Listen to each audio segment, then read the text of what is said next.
Hey everybody, this is Jeff with All Keys Pro.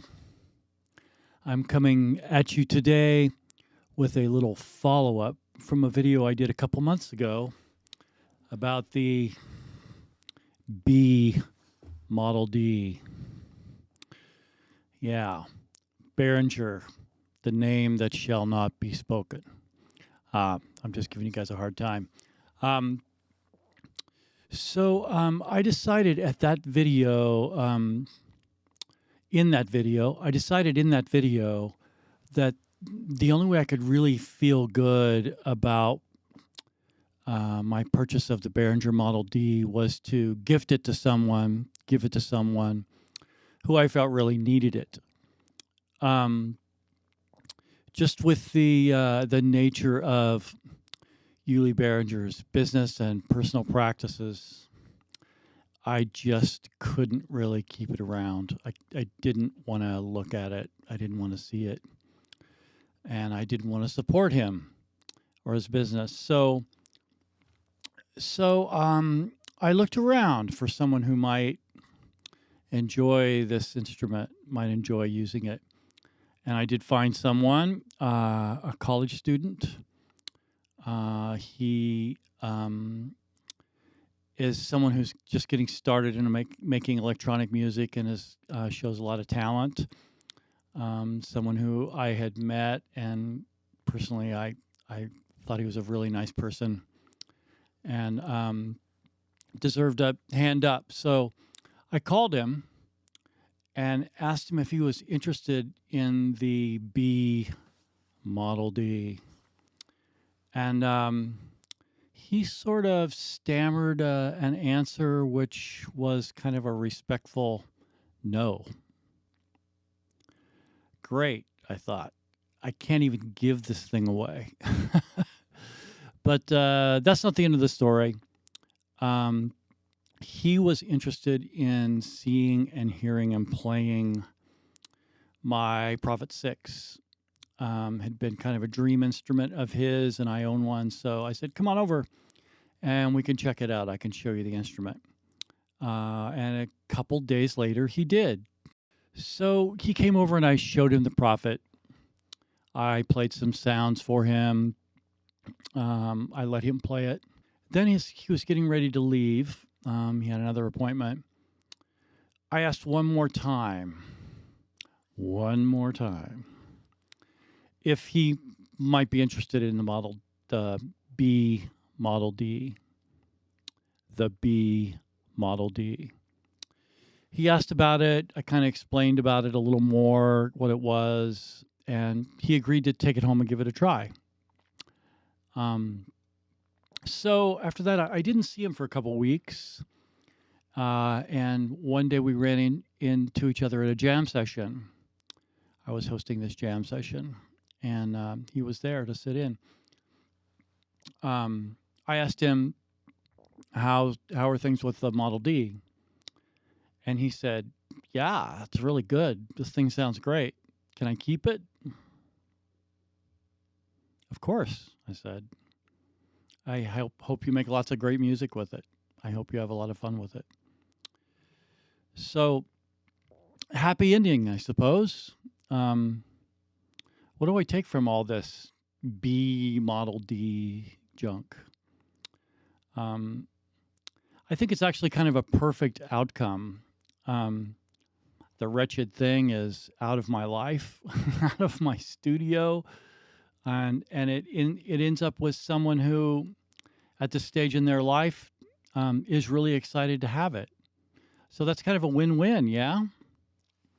So I can conclude that B Model D, or anything else with the B brand name, is not for me.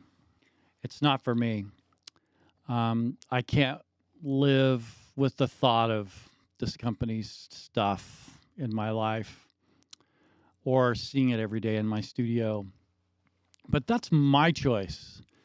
That's a choice that I make for me, and I don't recommend it for everyone else, anyone else.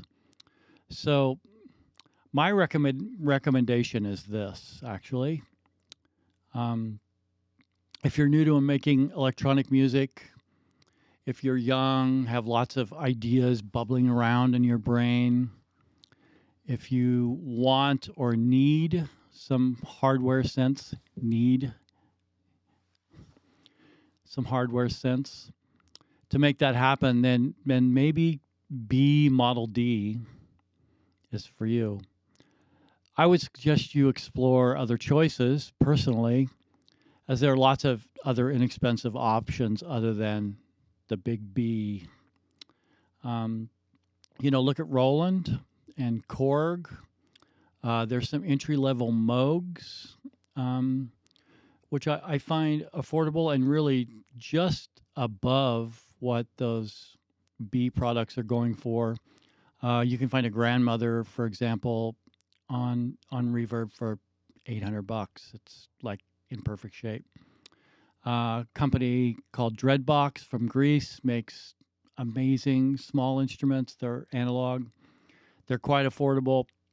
And honestly, I think one of my favorite filters I've ever used was the Erebus filter. Um, so there's some really good choices. And if you need some polys, which are typically more expensive, maybe go with VSTs.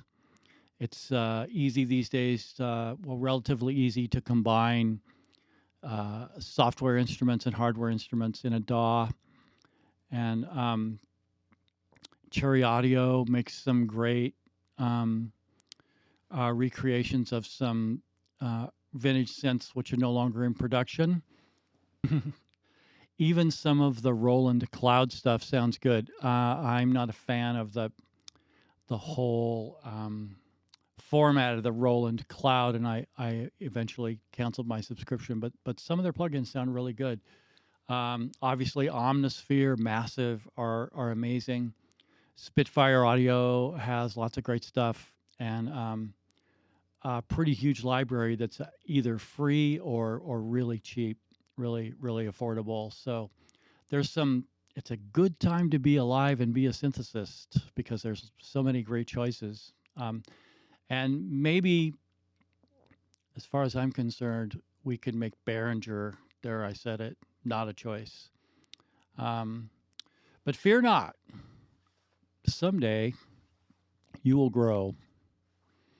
Your ears and your taste will be refined, and you'll have the experience to know that the big B is basically garbage. It's kind of like IKEA. I mean, it's cool and it's trendy. It's tempting. Um, Something about it kind of makes you want to take it home, but it's not going to last. It's not made to last. And ultimately, quality is severely compromised. So that's kind of it for today. That's how that story ended up. I'm happy that it's in the hands of someone who wants it and likes it. But before I go, I just want to say, if you're new to this synthesizer electronic music scene, have some patience. Save your pennies, and someday, I promise you that you'll own a Prophet or an Oberheim or a Moog. And then, on that day, you will understand what all of us who already owe them are trying to tell you, how great they are. And you know what? That day, when you own that priceless, wonderful instrument, that will be a good day for us all. Peace out. Hey, if you can like and subscribe, I'd really appreciate it. Want to keep more videos coming at you. Peace.